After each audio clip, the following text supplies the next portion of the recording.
Dan Kenner took a sip of bourbon and picked up his iPad. He had received a text from his wife telling him that she would be again working late and that he should get dinner on his own. Dan was a man who liked to plan.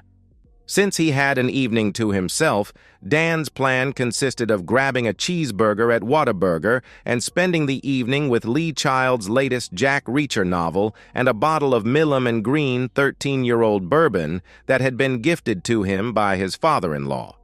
He had been saving the bottle for the right time, and this evening promised to be that time. Dan took another sip of bourbon and set his iPad down on the end table as he savored the 111-proof amber fluid while ruminating about his current situation. Kendall, Dan's wife of 6 years, had been working a lot of overtime over the last 6 months. At the beginning of their marriage, they agreed to put an equal amount each month into their joint checking account to pay bills and fund their vacations. But personal savings, checking, and retirement accounts were kept completely separate, and neither had access to each other's accounts. As a salaried employee, Kendall's income was not increased by the additional hours. So whether Kendall worked 40 hours a week or 60 hours a week, her income stayed the same. With separate personal accounts, Dan had not known whether Kendall was earning a little or a lot with her overtime hours. The amount they each contributed to their joint account was much more than needed for expenses, and the balance had grown considerably. This separation of accounts was something that Kendall had insisted upon before they were married. Dan's business was struggling due to a poor overall economy when he and Kendall first met, and there were weeks and months that Dan refused to pay himself. That's the thing about owning a business. The garbage man gets paid before you do. Dan refused to lay off any employees and went further and further into his personal savings to keep the promise to himself that no one would lose their job. It was one step in front of the other.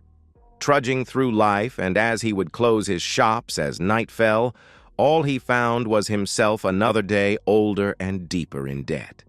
Kendall was decently paid as a staff accountant for a Fortune 500 business and kept herself removed from Dan's business. She was afraid of his company failing during this time and kept it at arm's distance. Dan had lived off savings during these lean years to not put a burden on Kendall, and while he sometimes struggled to meet his obligations to fund their joint account, he always was able to put his share into the account, knowing that the storm would eventually pass. Dan was able to not only weather the storm, but thrive. The collection of 3 auto repair shops that he had inherited from his father had grown into a small chain of 12 locations over the last couple of years. He had taken options on land that would see the chain grow to 20 locations over the next 3 years. The shops were all operating well in the black, but Dan had deliberately kept his salary as low as possible and plowed the profits back into the business. Tire equipment that was able to mount and balance every size tire on every type of wheel, no matter how exotic, had been purchased for every location. State-of-the-art diagnostic equipment meant that his technicians could diagnose and repair drivability concerns on almost every vehicle made in North America, Asia, and Europe, except for France, because a bunch of Peugeots. So Dan's business was going balls out. Kendall's job was going well. This should have been the happiest time of their lives. But cracks were appearing in their marriage. This was the second marriage for both Dan and Kendall. Dan's first wife had died when she was hit by an elderly driver while out on her usual early morning run. It was a clear, sunny morning with a bit of an October chill in the air. Due to the morning glare, the octogenarian driving to her doctor did not see Kendall running down the street. The city was repairing a damaged culvert and had torn up the sidewalk, forcing Lizzie to run on the street for about 20 feet. That was all it took. 20 goddamn feet, 5 seconds of running time, and 2 lives snuffed out. Lizzie did not yet know it, but she was 4 weeks pregnant when she was struck by the car. This was the second time that tragedy had struck the Kenner household. Dan's mother had died of lung cancer when he was in high school. She had never smoked a cigarette in her life when she developed a persistent cough that she sought treatment for. 8 weeks after her diagnosis, she was gone. It took Dan months before he could begin his recovery from Lizzie's death. His father installed an acting manager at the shop that Dan managed. This allowed Dan time to grieve for his wife and the child he would never have. Dan might never have recovered if his father had not suffered a fatal coronary while driving home from his office shop one evening. This forced Dan to put aside his pain and focus on the business. People were depending on him for their livelihood. It was due to a careless accident that Dan met Kendall. An apprentice mechanic had removed a radiator cap without waiting for the engine to cool down as Dan happened to be walking by. Hot antifreeze sprayed over Dan's chest, necessitating a visit to the emergency room. The emergency room waiting area was crowded with the assortment of ER visitors that most cities saw. Open head wounds, overdoses, withdrawals, and an assortment of injuries and wounds typical of what the ER staff termed BRIs, short for beer-related injuries. The seat next to Dan was empty, and Dan himself looked non-threatening, although he looked like he had been doused in some sort of greenish fluid that had an odor that was faintly sweet and unpleasant at the same time. A tall, attractive brunette hopped and limped towards Dan before dropping into the empty seat next to him. Since the ER was crowded, they knew they were in for a wait. They told each other about their injuries. Kendall had twisted her ankle while going for an after-work run, and gave each other a synopsis of their lives. There was an immediate attraction between Dan and Kendall. Dan had asked her out to dinner, and she accepted. They gelled, and very quickly became an item. Kendall had divorced her first husband due to his emotional abuse and cheating, and from their first date, had told Dan that she had zero tolerance for cheaters. They married 15 months after the meeting. Dan took a sip of his whiskey and thought about his marriage. What was the old joke? We've had a happy marriage for 5 years. Unfortunately, we got married 6 years ago. For the first few years of their marriage, Dan and Kendall were ecstatically happy. They laughed together, they danced, they made love all the time. They were good together. The problems started after Kendall completed her MBA and was poached from the bank that had employed her out of college to work as an accountant for the Fortune 500 corporation for whom she now worked. Dan was supportive of this. He wanted Kendall to be happy and successful. There came a point that one of the senior vice presidents was due to retire, and the senior director to whom she reported was up for the position. That would leave the SD's position open, and Kendall felt that she had a very good chance of being promoted. She just had to show that she really wanted the job. After a few months, Dan noticed that Kendall was becoming short with him. Nothing he did seemed correct. Kendall started disrespecting his job. To her, he was now just a mechanic, a grease monkey. She started disrespecting him during every conversation. Her constant anger and irritation with her husband were a divisive force in their marriage. Kendall started working overtime to stay away from Dan. When she was home, she was texting on her phone. Her phone. God, how he hated her phone. She was always on her phone, secretly laughing at the texts coming through. She turned her screen so that her husband could not see who she was texting or what the texts were about. Sleeping with her phone under her pillow. And then things turned violent. Kendall had always had a bit of a temper and was quick to anger. This usually resulted in a cutting remark or a pointed barb thrown at the target of her ire. She had always been quick to calm down and make amends when her temper had gotten the best of her. And when Dan was the focus of her anger, her contrition resulted in a night of great sex. However, Dan had noticed that her flashes of temper were increasing and lasting longer, but without the make-up intimacy that in the past had made her temper somewhat tolerable. A month ago, during an argument that Kendall had manufactured for no good reason, she slapped him. In over 6 years of marriage, neither Dan nor Kendall had ever raised their hand to each other. But she had slapped him, and it had shocked Dan to his core. The slap had surprised Kendall as well because she immediately apologized and begged forgiveness. But then came the coffee cup incident. A week after the slap, Kendall was yelling at Dan because the oil change light on her BMW had come on, and he had not changed the oil. Dan had explained to Kendall that her BMW came with free oil changes for the first 3 years, so it made absolutely no sense for him to change the oil when the BMW dealer would do it for free. Kendall had yelled at Dan, "Just f***ing change the oil, asshole." That was enough of that bull for Dan. "I told you not to buy that car, but you just had to have that overpriced, unreliable piece of German crap. So now that you have it, it's up to you to maintain it. You schedule your own service appointment at the BMW dealer. This is on you." Kendall had become enraged. She picked up her coffee cup and hurled it at Dan's head.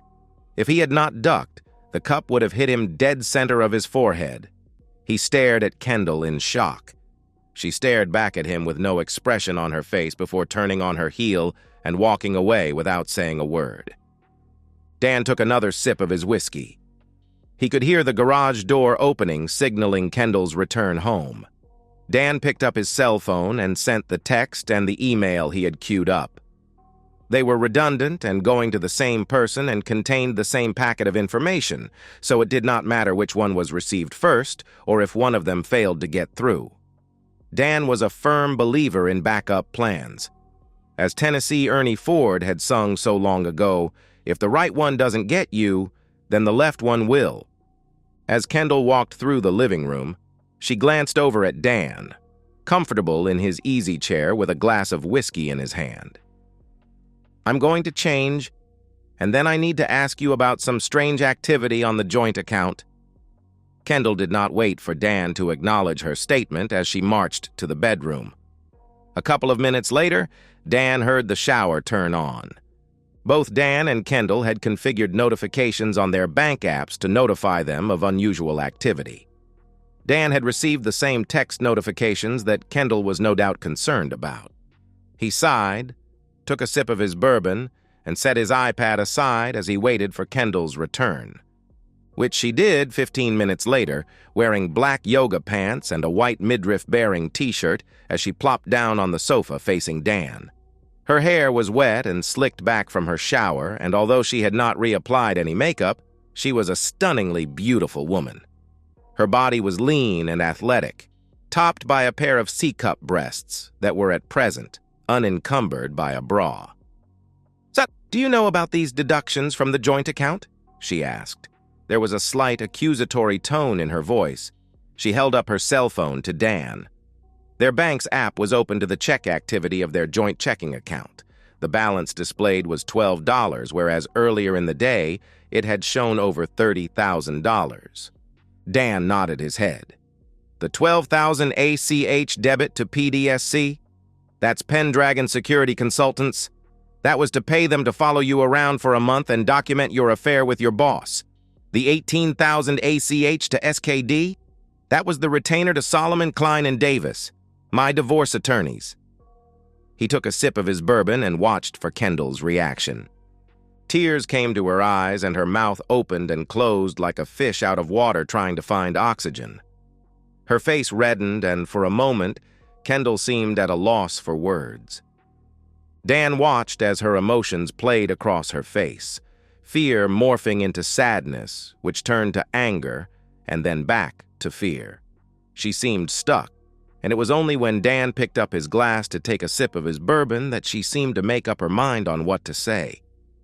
"It didn't mean anything," Kendall said. "I just got caught up in something I couldn't control. I'll end it right now. I don't want a divorce." "Weren't you the one that said she had zero tolerance for cheaters? What did that mean to you?" "If you ever cheated on me, I would divorce you," Kendall said, looking down at her hands, which were clenched together in her lap. "That sounds like a smart plan," Dan said. "I don't want a divorce," Kendall repeated. "What did you think would happen when I found out?" Dan asked. "I didn't think you would find out," Kendall said honestly. "I thought that our fling would run its course and you and I would get back to normal." "And the disrespect? The anger and the abuse? Was I supposed to just let that go?" "I never disrespected you, and there wasn't any abuse," Kendall said, her voice level increasing slightly as she denied Dan's accusation. "Did you have intimacy with him in our bed?" Dan asked. Kendall gasped and the blood drained from her face. "Yes," she said quietly. "I didn't mean to disrespect you, though." "Oh, well, that's all right then. As long as you didn't mean to show me disrespect, then it's all good," Dan said with a hint of anger. "You intimated with your lover in our marital bed, in our marital home, and you don't think that was disrespectful to me? And you said there wasn't any abuse?" Dan gave a sardonic laugh. "You slapped me and threw a coffee cup at my head, so yeah, there was abuse." "We can get past this. I don't want a divorce," Kendall insisted. "We can work this out. I'll make an appointment for us to see a marriage counselor." Dan shook her head. "Our marriage wasn't the problem. Your cheating was the problem. I do agree that counseling is needed, but not to fix our marriage. You need to fix whatever is in you that's broken. If your boyfriend was single, you'd be out of here on the first thing smoking. He's not getting divorced, so I'm your plan B." "Well, that noise." "I do not want a divorce," Kendall repeated emphatically. "You'll change your mind," Dan said with a smile. Kendall's phone had been buzzing with incoming notifications all the while she and Dan were talking, but she had been ignoring the notifications as she appealed to Dan. As an incoming call came in, she glanced down in annoyance. "You should probably take that," Dan said. Kendall rose from the sofa and walked towards the main bedroom for privacy. As she walked away, Dan picked up his cell phone, tapped a couple of apps he had pre-opened, and then tapped the post button. Dan could hear Kendall's muffled voice but could not understand her until she said loudly, "He did what?" A few minutes later, Kendall came back into the living room. Her face was red and her eyes were pinched and angry. "You told his wife? You told his wife?" she screamed. "How dare you try to destroy his marriage? You had no right. They have 2 little boys. How could you be so hateful to her? You miserable You sorry piece of shit. I will never forgive you for hurting her like that." Dan looked at Kendall bemusedly. "So, in your mind, he's not a miserable for cheating on his wife. I'm the miserable for telling her that he's cheating? That's some up logic you've got going on there, babe. You don't consider you and your boyfriend sorry pieces of for lying and cheating on your spouses, but I'm the bad guy for bringing it to light?" Dan shook his head and chuckled. In his quest to understand infidelity, he had recently read about the twisted logic of cheaters, but to see it play out in his own wife was crazy.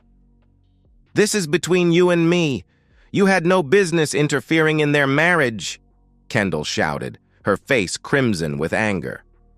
"Your boyfriend had no problem inserting himself into the middle of my marriage, so I had no problem inserting myself into the middle of his marriage. If he's cheating on her with a coworker, there's no telling what kind of skanks and he's cheating with. She needs to protect herself and get tested for STIs. He's not like that. And he's clean. Since the first thing you do when coming home after working late is take a shower, I'm assuming you're having unprotected intimacy with him. You should get tested too. I got tested for my peace of mind, even though we haven't had intimacy since you started your affair." Kendall looked at her husband in shock. He had known for months and acted like there was nothing wrong while he hired private investigators. Who was this man? "You just wanted payback." "You're pathetic," Kendall said.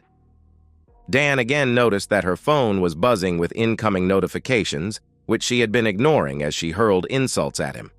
As she paused for a breath, her phone started ringing. "You should probably take that," Dan said again, as he took another sip of bourbon. Kendall again walked towards the main bedroom to answer her phone. Dan made a call on his iPhone and quickly mumbled into the phone. He then opened his iPhone to the recording app and leaned it against the lamp sitting on the end table next to his chair. The phone was video recording Dan while keeping the line open so that the person on the other end of the line could hear what was happening. Dan sat on his hands as he waited for his wife's return. He did not have to wait long. Kendall practically flew into the living room. "You posted this on Facebook?" she screamed. "You posted this on Facebook and tagged all my family and friends? You tagged Pastor Riley?" Well, yes, but in all fairness, I also posted it on LinkedIn so all your professional connections could see it as well. Kendall screamed in frustration and anger before throwing her cell phone at Dan's head. He closed his eyes as she reared back for the throw and braced for the hit. When it came, it was so much worse than he was expecting. He almost blacked out when the phone hit his forehead, but he just managed to keep his wits about him. He knew she was going to do something, and sitting on his hands to prevent killing the bitch was one of the most difficult things he had ever done. Kendall jumped across the space separating them and started hitting him in the face. Dan could feel his lips split, and the copper taste of blood flowed into his mouth. She hit him in the nose, and Dan's vision blurred for a moment. It finally got to the point that he stopped sitting on his hands and covered his face with his arms as she continued to beat on him. Kendall was screaming, "I'm going to kill you, you mother. I'm going to get a gun and blow your head off." Finally, Dan had enough and gently pushed her off as he stood and walked away a few steps, putting a love seat between himself and Kendall. If the 911 operator that Dan called had done their job correctly, he would only have to wait a couple of minutes for the squad car to arrive, which is exactly how things transpired. Kendall was glaring at Dan with hate-filled eyes, her chest heaving as she took deep breaths. She was trying to calculate the best way to go after Dan. Left? Right? Over the top of the love seat? The doorbell rang before she could figure out a plan of attack. "You should probably get that," Dan said, his voice flat and unemotional. Kendall's nose flared and her eyes squinted as she looked Dan in the eye. She paused a moment and then spun on her heel and marched to the front door. Kendall flung open the door only to be confronted by the sight of 2 police officers. Her expression was a mix of confusion and anger as she spoke with the officers, looking back at Dan every few sentences. The officers and Kendall were too far away for Dan to understand their mumbled conversation. He could see Kendall gesticulating wildly and pointing her finger towards him. Dan could see Kendall stand aside and allow the officers entry to their home. She escorted one of the officers away from the living room and towards the kitchen. The other officer approached Dan. "Mr. Kenner, I'm Patrolman Diaz and my partner is Patrolman Agnew. Your wife said that you have been violent towards her tonight. Why don't you tell me what's going on? Did you touch her?" Dan shook his head no.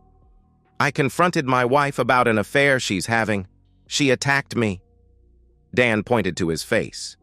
He could feel the blood on his face from taking the hit from the thrown cell phone. He could also feel his split lip. "I'm the one who called 911.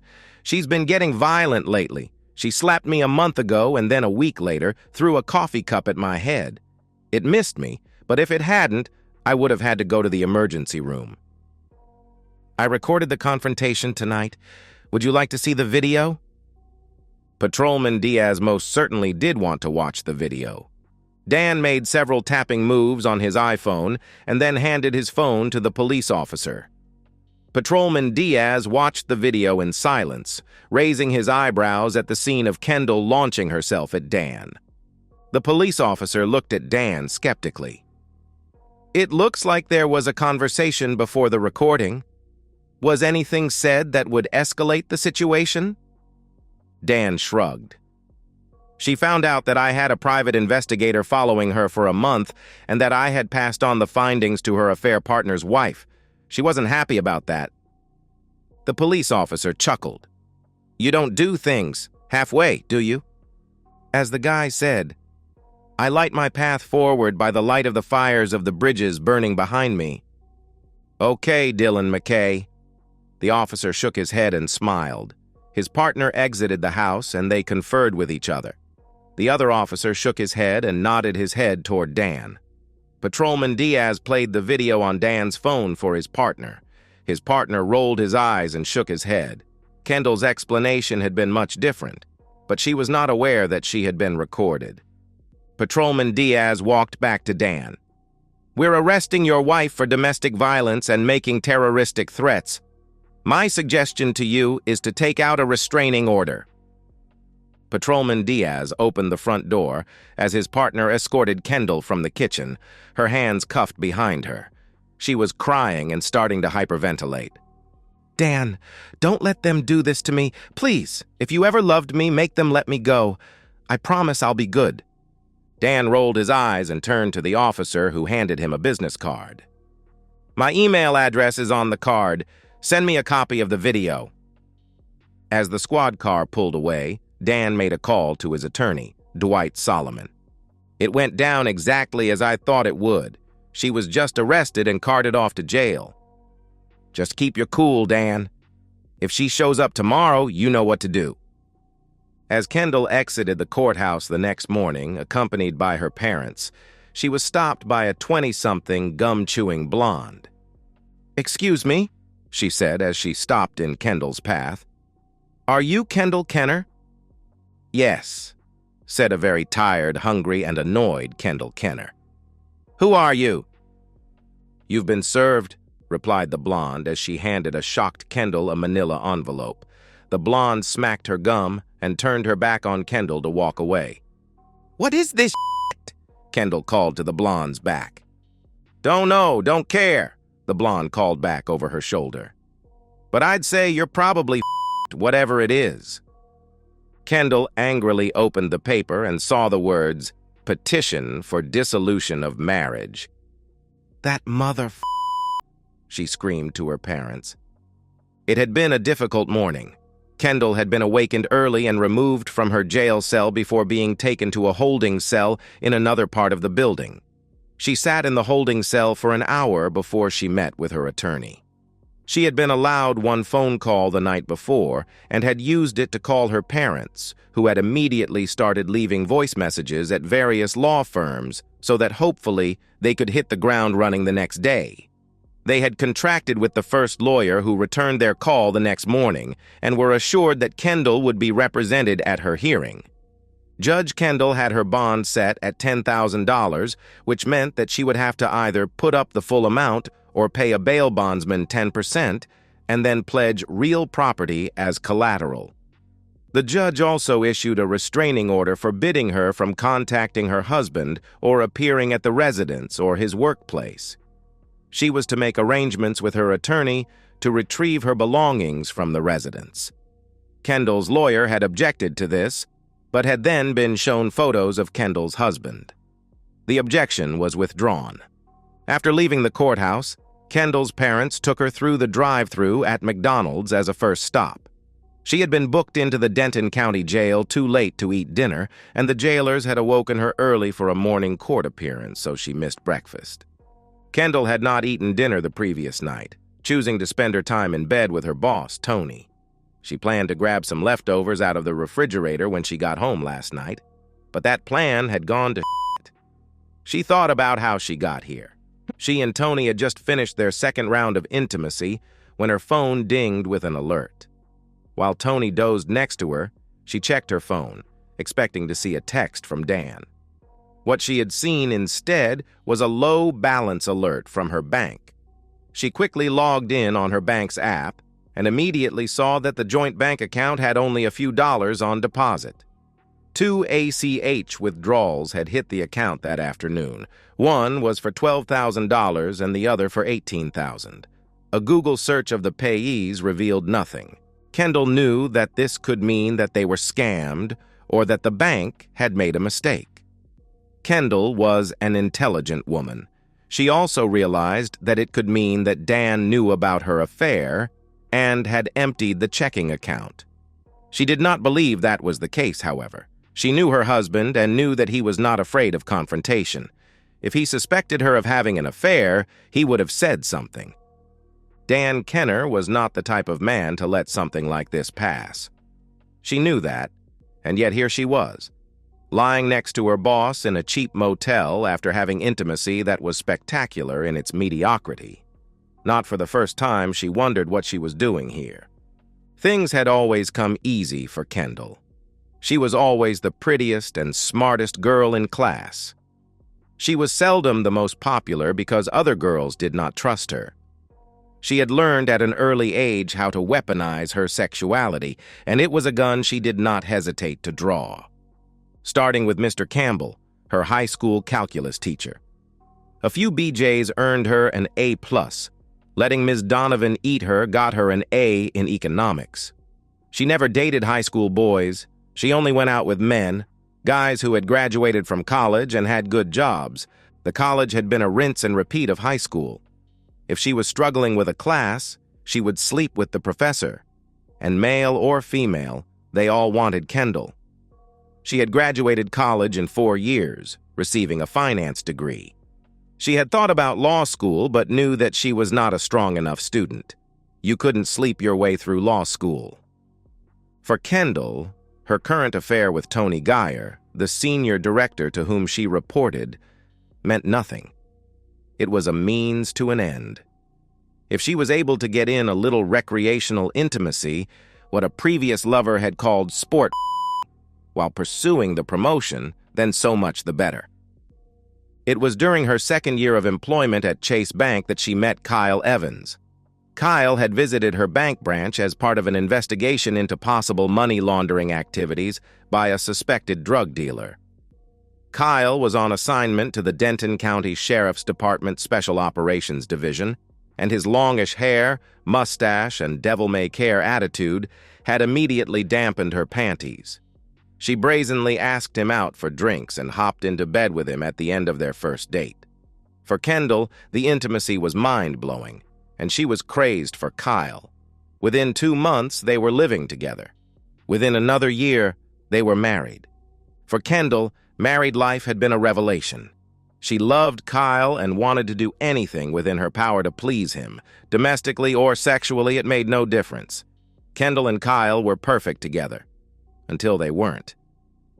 They had been married for 4 years and were actively trying for a baby. They had had no luck yet, but they were enjoying the attempts. Midway through their 4th year of marriage, Kyle was offered a chance to go to a 4-week class put on by Alcohol, Tobacco, and Firearms. Although he would be gone for a month, having the ATF class on his resume would help Kyle when it came to promotions. Going was a no-brainer. Kendall was lonely but fine during the first week of Kyle's absence.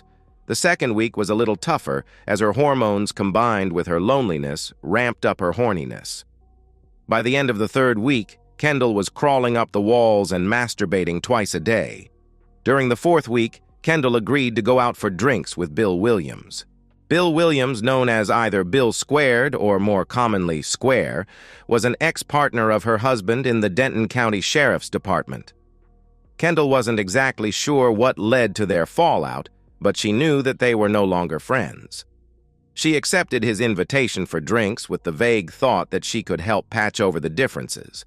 Plus, he was a good-looking man, and she was lonely. What could be the harm? Kyle had done very well in the ATF class. He was leading in class standings, which was important, because going into the final week, whoever was ranked number 1 had the option of taking the final exam 3 days early. If they passed, they got to leave early. If they failed, they had to stay for the remainder of the class. Kyle aced the exam, and 3 hours later was on an airplane heading towards DFW to surprise his wife. It was 4 a.m. when the Uber dropped Kyle off in front of his darkened house. He recognized the car of his ex-partner Square in the driveway. A cold fist gripped Kyle's heart as he unlocked his front door and entered the house he shared with Kendall. He left his suitcase by the front door as he walked softly towards the bedroom. The room was partially lit by the light from the master bathroom. The Square was lying on his back uncovered. Kendall lay on her side facing him, her arm thrown over his chest. It was the same way that she slept with her husband. Kyle took out his phone and began filming the couple as they slept. After 30 seconds or so of filming, he took a few photos and then put his camera away. Kyle then walked around to Square's side of the bed and clasped his hands together, interlocking his fingers. He then raised both hands above his head and with all his strength drove his joined hands downward onto Square's penis. The blood-curdling scream that erupted from Square woke Kendall from her orgasm-induced, dreamless sleep. She was frightened and disoriented as she came awake. She saw Bill crying and clutching his groin with both hands. She saw her husband standing over them, but for a moment her brain could not process what was happening. And then it all clicked into place. Kendall looked at her husband with a terrified look on her face. The horror of what was happening was slowly being understood by her.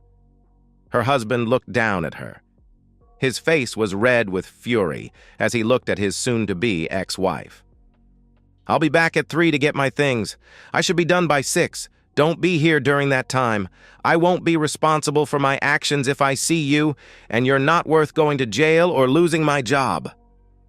Kyle grasped Square by his hair and pulled his face up to look into his eyes. "You sorry piece of shit. I'm sending a copy of the video to your wife and HR. You may as well go in and resign today because your career is over and so is your marriage." Kyle gave him one final punch to the nose. Not hard enough to break it, but hard enough for it to spew blood. He turned on his heel and left his home in Kendall. Kendall sighed as she remembered how hurt Kyle had been by her cheating. Her big, strong husband was devastated, and she was afraid he would never recover. He had refused every one of her attempts to contact him. He would not see her or speak to her. The divorce happened, and her parents supported her, explaining that it was not her fault. Kyle must have had a violent streak to do that much damage to Bill. His violent streak would have doomed their marriage sooner or later. Her story evolved to one of neglect and abuse on his part. Hadn't he shown his violent tendencies when he confronted Bill? As Kendall and her parents rewrote history to make herself the victim, she became the hero of her story. The brave girl who did what she had to do to escape the brute that her husband had become. Only one time was her fiction thrown in her face. Kendall was shopping at Engstrom's in Dallas when she came face to face with her ex-husband. He was with a tall, lean, gorgeous woman. She had red hair and the body of an athlete. She looked vaguely familiar. She was pushing a pram. Kendall's eyes had widened at seeing her ex-husband for the first time in 5 years. "Hi, Kyle," she stammered. "Hello, Kendall," he replied tonelessly. She had stuck out her hand towards the woman. "Hi, I'm Kendall. I used to be married to Kyle." "Oh, yes, I've heard all about you," the woman replied as she shook Kendall's hand. Kendall had flushed at that. "I'm sure nothing good. Some good, some not so good," the woman had replied. "I'm Jo Ellen Evans. I'm Kyle's wife. This is our son, Kyle Jr." Kendall had looked down at the sleeping infant. The hardest thing she had ever done in her life was keeping a smile on her face as she looked at her ex-husband's new family. "He's a beautiful baby. You are a lucky woman to be married to Kyle. He's a good man. It was good seeing you again, Kyle." Kyle had just looked at her with contempt, grabbed the woman by the hand, and strolled to the men's department as they pushed the pram along. A few days later, while watching the local evening news, Kendall was shocked to find the news anchor was the woman that she had seen with Kyle. That's why she looked familiar. Kendall had Googled Jo Ellen and discovered that she was a fast-rising media talent who would probably end up on one of the national cable news channels. Local media watchers had noted that while pretty enough for Fox News, her intelligence made her a better fit for MSNBC. Kendall had cried herself to sleep that night and every night for the next week until she remembered her fiction. Kyle was violent and emotionally abusive, wasn't he? It was only a matter of time before his new marriage ended as well. Kendall forced herself back to the present as she contemplated what divorce would mean for her. After eating her Egg McMuffin, Kendall demanded that her parents take her to her home. "That's not a good idea, honey," her father had said. "I need to talk to Dan. I need to explain to him what happened. We can work through this." "Ken," her mother began, "I don't think that's a good idea." The judge said, "I don't care what the judge said," Kendall snapped at her mother. "Just take me home." Kendall's parents had accompanied her to her front door and watched as she rang the doorbell. They stood there for a couple of minutes waiting, and then Kendall rang the doorbell again. When, again, nothing happened. Kendall started pounding on the door. Dan made a quick phone call before he opened the front door. keeping the security chain in place.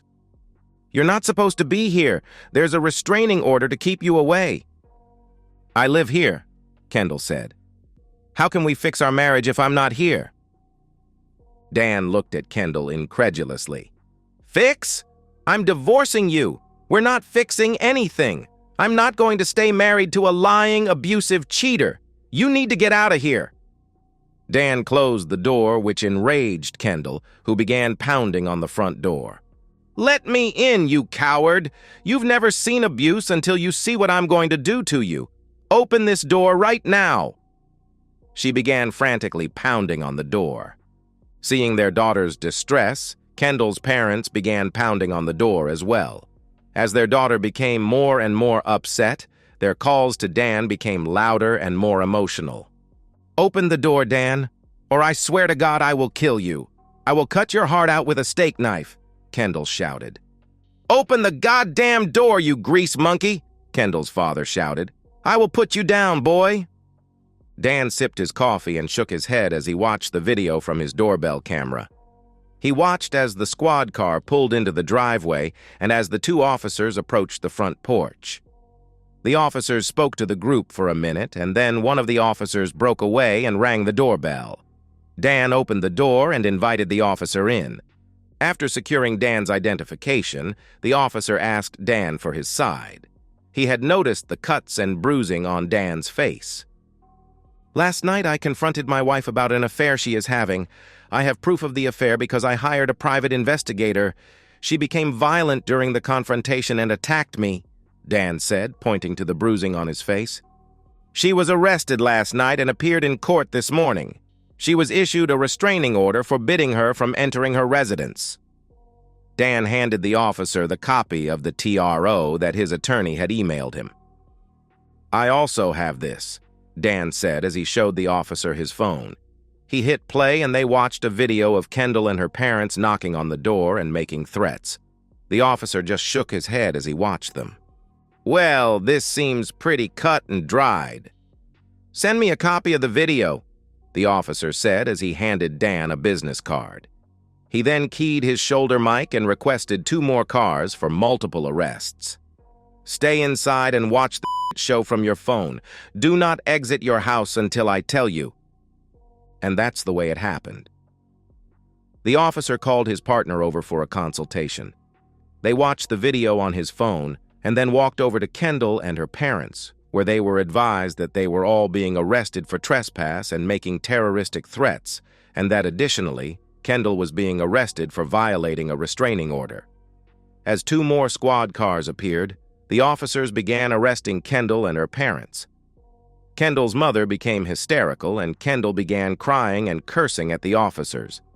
Kendall's father tried to push the officers away to get to his wife and was tackled to the ground. The show was putting it mildly. Dan phoned his attorney and left a message. "Kendall and both of her parents were just arrested. I think I'm married into a family of idiots." Leroy Keyes was feeling defeated and dejected. He, his wife, and his daughter had all been arrested on Friday night for trespassing and making threats towards his son-in-law. Because they were arrested on a Friday night, they sat in jail all weekend waiting to see a judge on Monday morning. Leroy and his wife had restraining orders issued against them, directing them to stay away from Dan's home and place of business. Additionally, Kendall's bail was revoked, and she was going to remain in jail for violating the protective order and making terroristic threats towards Dan. Leroy and his wife Sarah were able to bond out, but Kendall would remain in jail for the foreseeable future. He knew in his heart that he had failed as a father when raising Kendall. She was spoiled and entitled and probably a narcissist, but she was also his little girl. His wife had spent the weekend sharing a cell with Kendall. Sarah had not been willing to discuss what they talked about, but when Sarah was released, she seemed angry and determined. About what? Leroy had no idea. Leroy called the attorney he had used for Kendall's first arrest. Once he had explained the situation to the attorney, he had commiserated with Larry, but he had told him that he was going on vacation and would not be available. This was true. but also a really great coincidence because he felt the whole family was nuts and he didn't want anything to do with them. Leroy went through the yellow pages calling attorneys until he found one that could see him right away. If Leroy had known anything about attorneys, that would have been the first red flag. Raleigh Cruz was no one's idea of what an attorney should look like. Skinny, balding, with a hooked nose and small, narrow eyes, Raleigh bore more than a passing resemblance to a buzzard, sitting on a power line waiting for its prey to die so that he could swoop down on the carcass. A vaguely remembered line from a long-ago literature class popped into Leroy's head, something about a lean and hungry look.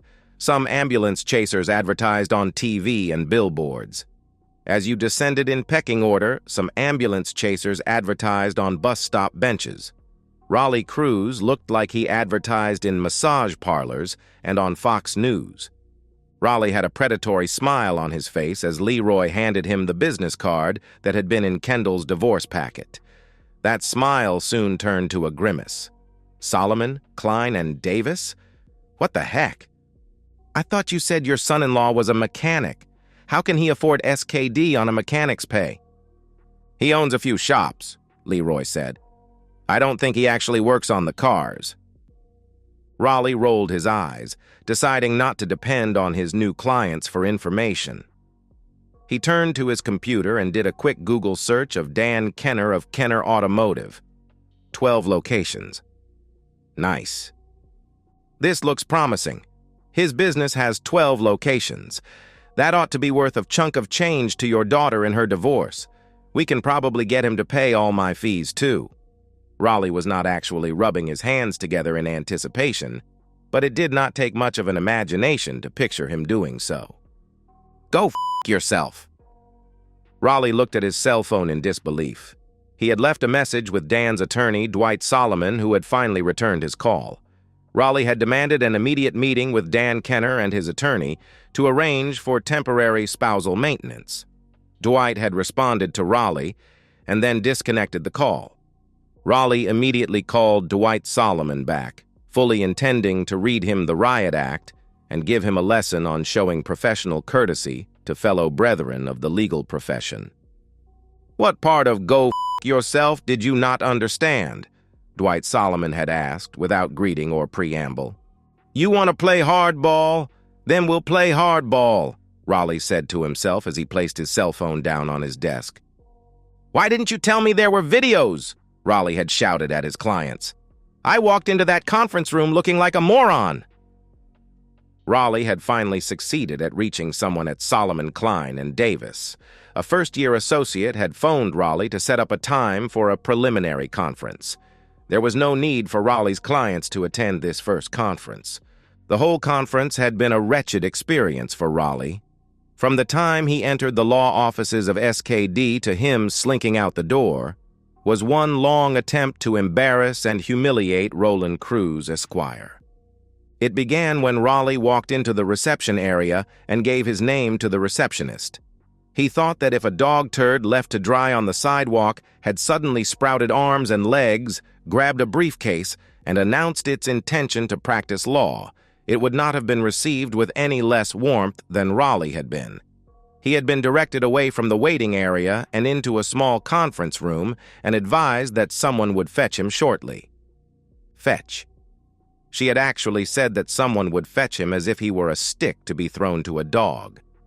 Raleigh sat stewing in the small room for 20 minutes before someone fetched him. A child. Or at least she looked to Raleigh like a child barely out of high school. Lauren Davis was, in fact, 32 and a graduate of Yale Law. Some might think it was her father, Lawrence Davis, being a named partner that put Lauren on the fast track to a partnership. They would have been mistaken. It was her inherited natural abilities and affinity for the law that saw her made junior partner before her 30th birthday. Raleigh was aware of none of that. He took one look at Lauren and in his mind dismissed her. When Raleigh sat down in the larger conference room, he was shocked to find Lauren taking a seat opposite him. There had been amusement in her eyes as Raleigh began listing his client's demands. That amused look soon wolfish as Raleigh wound down his list. They had recordings of your daughter attacking her husband. They had recordings of your daughter violating the restraining order and making death threats. They had recordings of you and your wife making death threats. They had a prenuptial agreement that you somehow forgot to mention to me. You made me look like a first-year law student instead of someone who's been practicing law for 30 years, Raleigh said bitterly. The whole adventure had been a humiliating experience for Raleigh, and he was pissed. I'm firing you as clients. Go find someone else to deal with your bullshit. Oh, and here's my invoice for the time that you wasted. Now get the hell out of my office.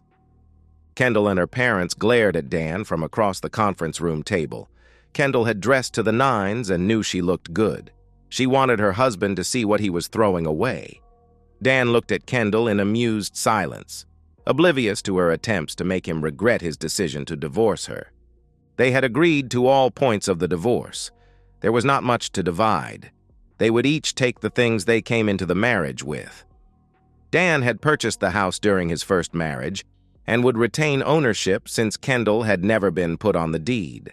She saw this as Dan not being fully committed to their marriage. Dan saw it as his subconscious not fully trusting Kendall. In the end, they were both right. As part of the divorce settlement, Dan had required that Kendall return her wedding set to him, and he would return his wedding ring to her. She had placed her rings in an envelope and slid the envelope across the conference room to Dan. He did not have an envelope, so he had just taken his ring off this finger and slid it across the table to Kendall, where it sat throughout their meeting.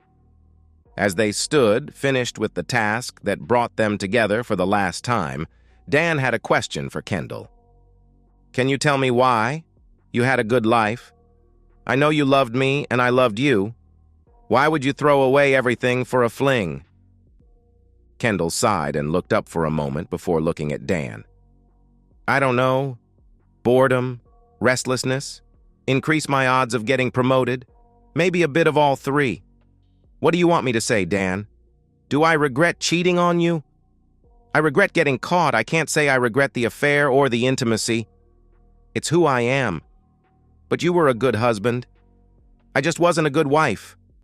I don't know that I'll ever be a good wife. For anyone. Dan nodded. Kendall had not told him anything that he did not already know or guess. Kendall gathered her purse and papers and turned to go. Kendall. She turned around to look at Dan, who pointed to his wedding ring, still sitting on the conference table. You should probably take that. And so, we've reached the end of today's story. Was it what you expected, or did it take a twist you didn't see coming? I'm curious to hear your thoughts. Share them in the comments below, and let's get a conversation going. If this story kept you hooked, make sure to hit that like button. And if you're new here or just haven't subscribed yet, now's the perfect time to join our community. I bring you fresh, captivating stories every day, so click that subscribe button and turn on notifications so you never miss out. Thanks for watching, and I'll see you in the next one.